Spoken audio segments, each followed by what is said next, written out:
ವಿಜಯಪುರದಲ್ಲಿ ತರಬೇತಿ ವಿಮಾನ ಪತನ, ಪೈಲಟ್ ಸೇರಿ ಇಬ್ಬರಿಗೆ ಗಾಯ. ವಿಜಯಪುರ, ಫೆಬ್ರವರಿ 8, 2026.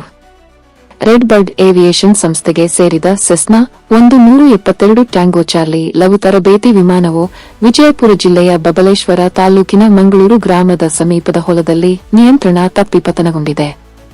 ಕಲಬುರಗಿಯಿಂದ ಬೆಳಗಾವಿಗೆ ತೆರಳುತ್ತಿದ್ದ ವೇಳೆ ವಿಮಾನದಲ್ಲಿ ಇಂಧನ ಕೊರತೆ ಉಂಟಾದ ಕಾರಣ ಈ ಅವಘಡ ಸಂಭವಿಸಿದೆ ಎಂದು ಪ್ರಾಥಮಿಕ ವರದಿಗಳು ತಿಳಿಸಿವೆ. ವಿಮಾನದಲ್ಲಿ ಕ್ಯಾಪ್ಟನ್ ಕುನಾಲ್ ಮಲ್ಹೋತ್ರಾ ಮತ್ತು ತರಬೇತಿ ಪೈಲಟ್ ಗೌತಮ್ ಶಂಕರ್ ಪಿಆರ್ ಇದ್ದು, ಇಬ್ಬರು ಗಂಭೀರವಾಗಿ ಗಾಯಗೊಂಡಿದ್ದಾರೆ.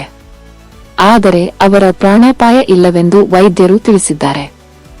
ಘಟನೆಯ ಮಾಹಿತಿ ಪಡೆದ ಬಬಲೇಶ್ವರ ಪೊಲೀಸ್ ಸಿಬ್ಬಂದಿ ತಕ್ಷಣ ಸ್ಥಳಕ್ಕೆ ಧಾವಿಸಿ ಗಾಯಾಳುಗಳನ್ನು ಸಮೀಪದ ಆಸ್ಪತ್ರೆಗೆ ದಾಖಲಿಸಿದ್ದಾರೆ.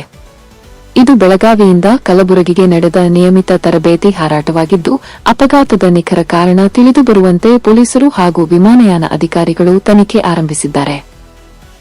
ವಿಮಾನದ ಅವಶೇಷಗಳು ಹಾಗೂ ಹಾರಾಟದ ದಾಖಲೆಗಳನ್ನು ಪರಿಶೀಲಿಸಲಾಗುತ್ತಿದ್ದು, ಹೆಚ್ಚಿನ ಮಾಹಿತಿಗಾಗಿ ನಿರೀಕ್ಷಿಸಲಾಗಿದೆ.